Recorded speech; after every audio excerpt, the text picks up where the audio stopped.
Welcome to the 17th Pianocast. We are in a beautiful place. What more can I say?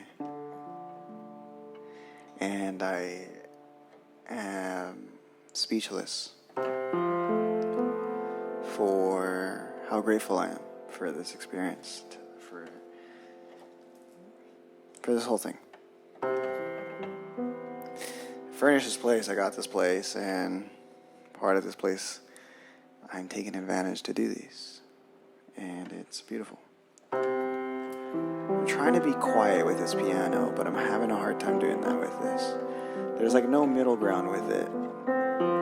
It's just soft or loud. Never had one of these kind of pianos, so each piano has its own personality, and I'm trying to be really quiet with it. But if I'm too quiet, then the hammers won't play.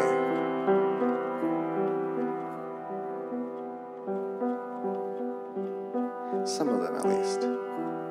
This one, if I don't hit hard enough, it won't go. But I just really gently would love to just...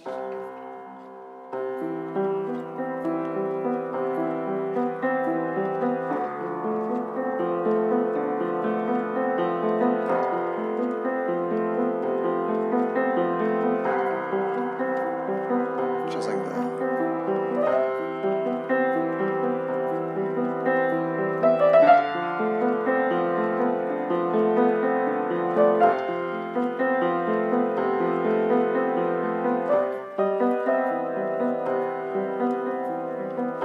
So I wish there was more of a middle ground with this. There's really not. And I hope it's not too obnoxious for the people around me. I know for upstairs it won't be a problem, but I'm not sure for downstairs.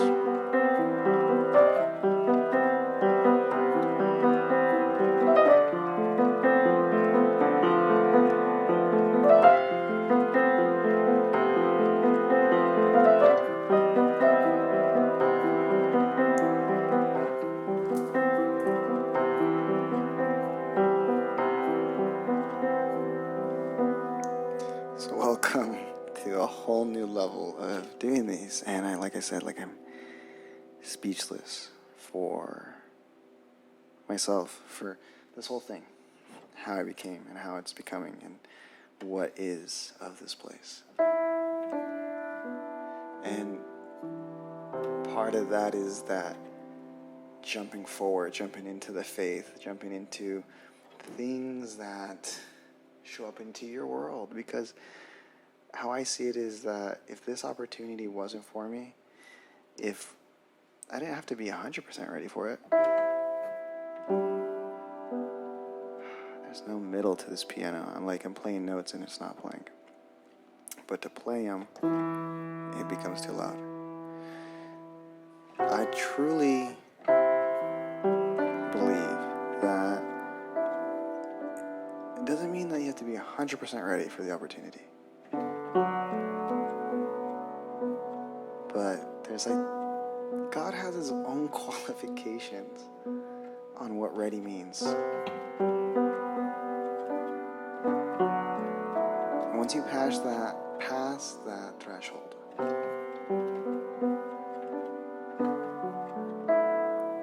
then it becomes a test. Because he knows you're not 100% ready, but that's the test. Can you dive into it?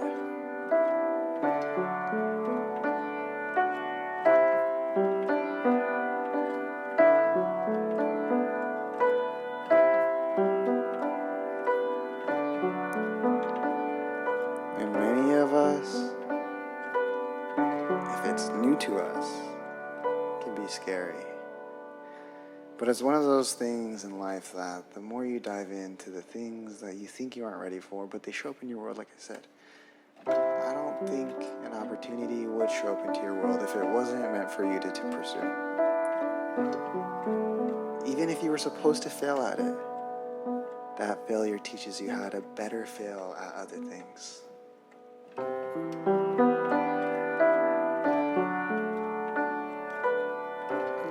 Before I got this place, I was working on another place, and halfway into it, I had to give up on it. I had to fail on it and say, you know what? I'm not going to be able to complete this project. I came as far as I possibly could with the best intentions. But if I'm being real with myself, I'm too far on the deep end. And so, like, how do you know? How do you know when you're not too far on the deep end, and how do you know that you're just uncomfortable in a situation that you've just never been in, but you're supposed to be in? I don't have that answer for everyone. That is an answer for you to find out. An answer for you to experiment with.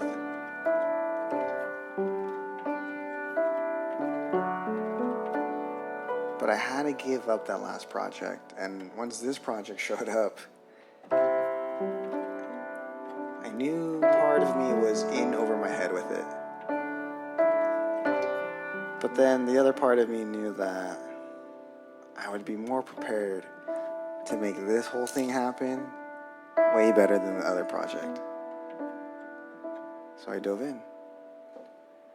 Because that last failure taught me that I could fail better at this project. If it is a failure, quote unquote, whatever that definition means.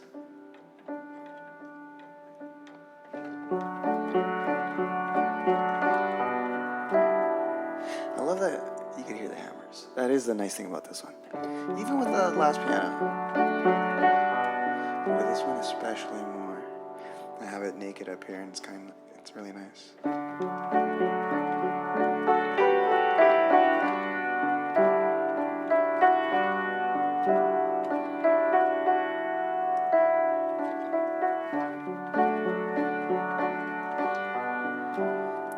I think going back to the answer that I don't want to answer for you, or going back to the question I don't want to answer for you, how do you know the difference between an opportunity that you just chewed off too much or bit off too much,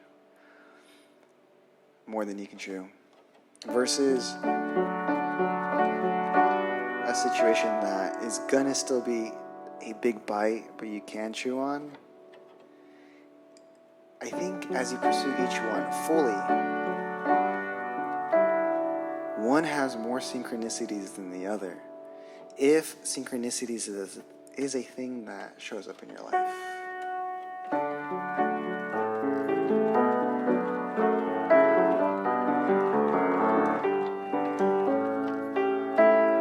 For me, synchronicities is something that shows up quite heavily. For example, this piano, I'm looking at it right now. The numbers is 125, 127, 52, 220. To you, that means nothing.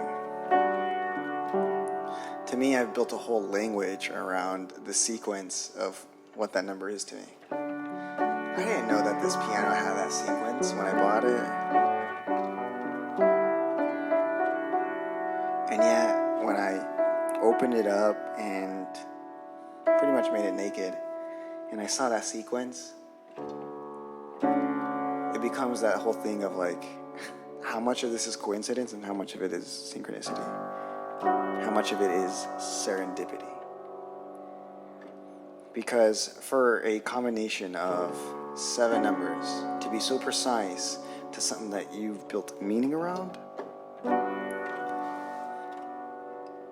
that's not something I can explain. It's not something I will ever try to explain. It's just one of those things that I am forever grateful for that I get to have in my life. And if you have it too, then God bless you.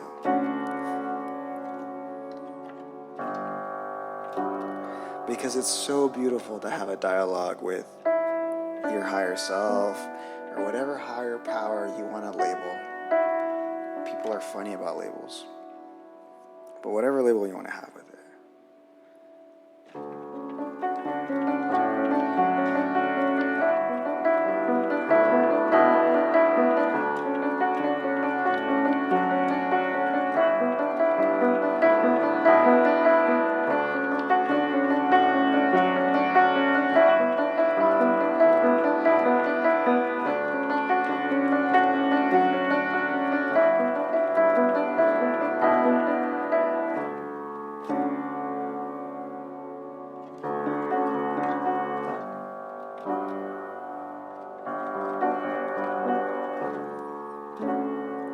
One of the things that I have built a relationship with, because to the degree that you play with life, life will play with you. And one of those things that I was looking at today was Easter. On Easter, sure, it has its religious symbolism behind it and everything. But to me, Easter is a little bit more playful. And I like to take these serious concepts and make them a little bit more playful, because it still validates the fundamental aspect of it that some people take too seriously. So it still validates that aspect, but I'm just able to turn it into something a little bit more playful, and I really enjoy that I get to do that with certain things.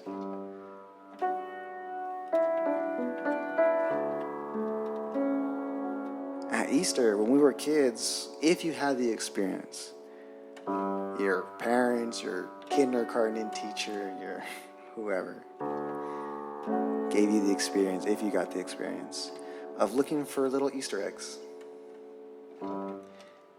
And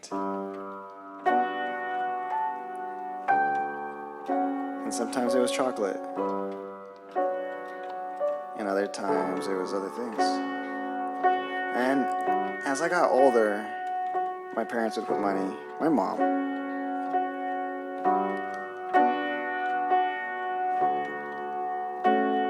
but we grow out of that.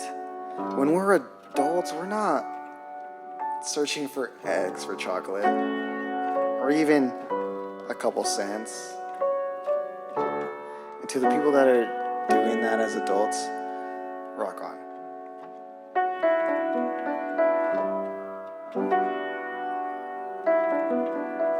But I feel like the universe is always playing that with you.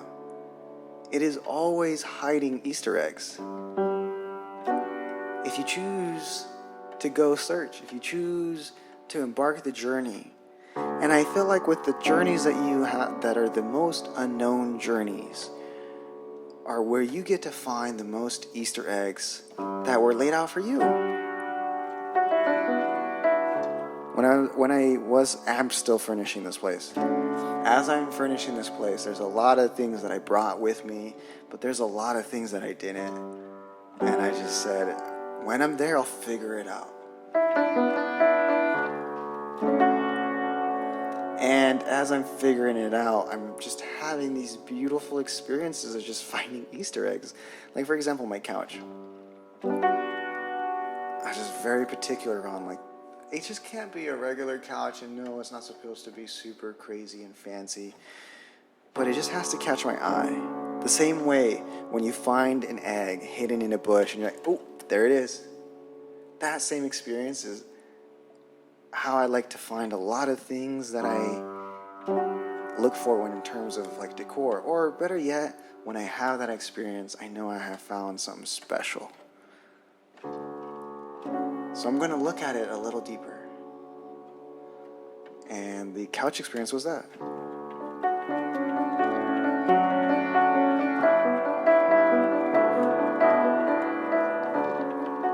The salesman says, you know what? We don't mass produce this. So you're just going to have to take the one off the floor. Fine by me if I can get it today. So I say, yeah, you can.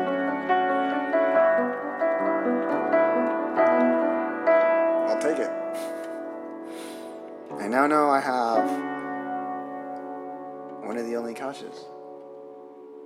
for this specific vibe.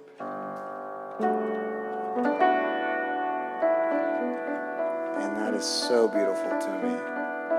And that's part of having that Easter egg experience with life. And just going out there and looking a little deeper when you see something that shines to you. Because just because it's shiny to you doesn't mean it's shiny to everybody. And just because it's shiny for someone else doesn't mean it's shiny for you. And that's okay.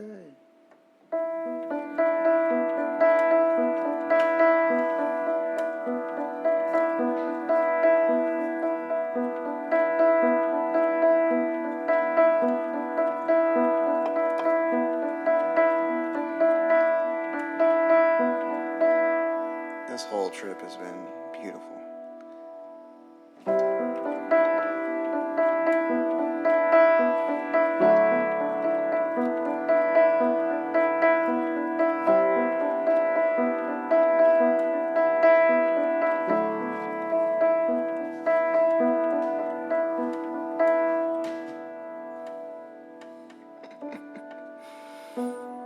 I'm here enjoying this with a friend.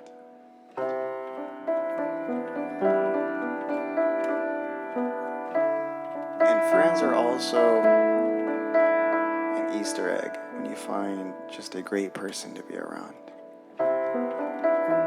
And people who will go out of their way to be with you or do something for you. And sometimes we associate that how much you're willing to do for someone in terms of like, oh, I've known you for this long. But sometimes it's not that at all. Sometimes the connection is way faster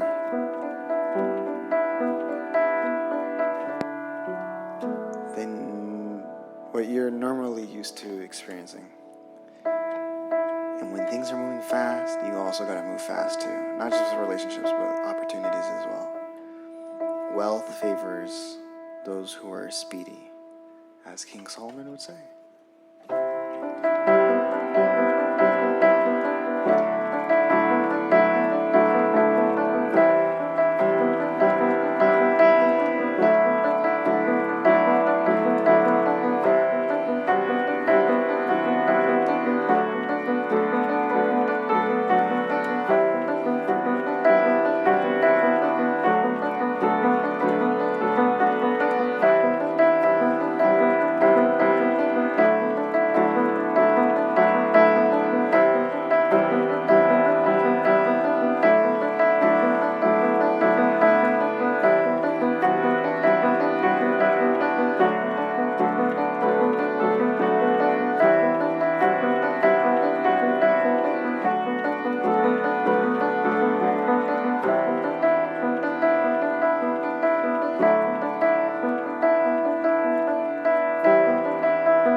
Thank you for watching. Thank you for listening.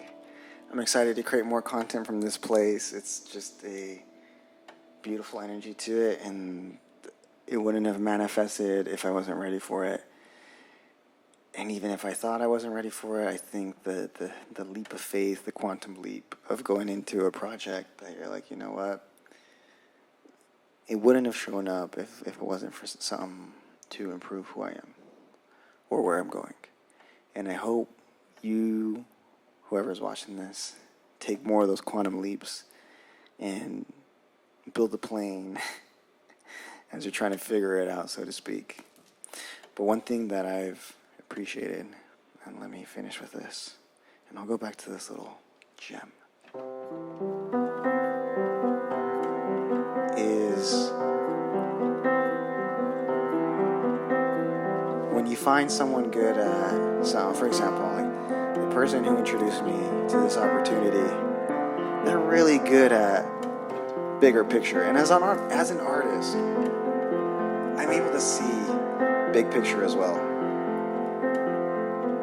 But my friend is better at it than I am. And I'm better at hashing out the details.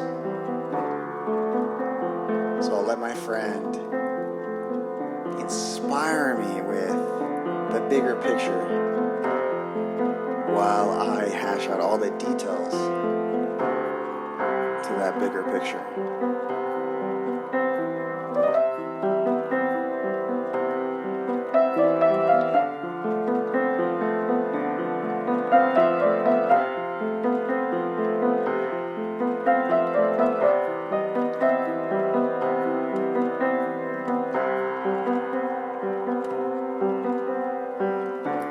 And that's what I'm ending with, is you come across people, part of the humbleness, part of the just being grateful, is I'm grateful that you are better at this specific thing than I am, that I personally am at. I'll let you do that. Why not? How can I help you? Because as I help you, I help myself. It's kind of an egotistic sentence. I could say that better.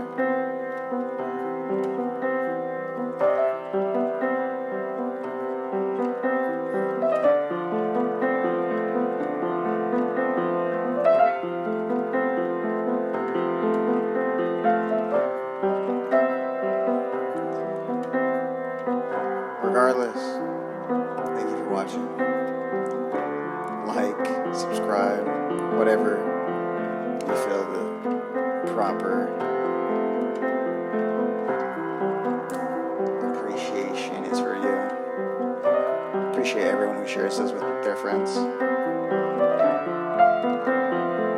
Appreciate you watching. Thank you.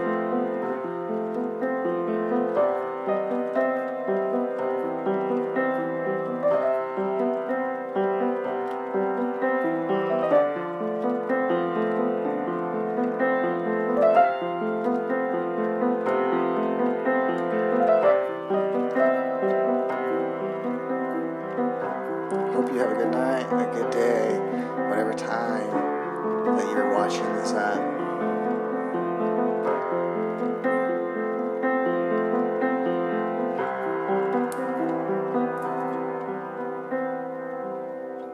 I'm just so happy that I've been able to create this for you.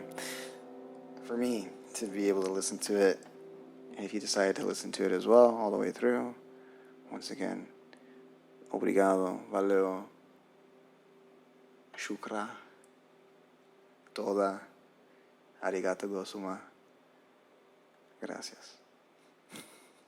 Peace.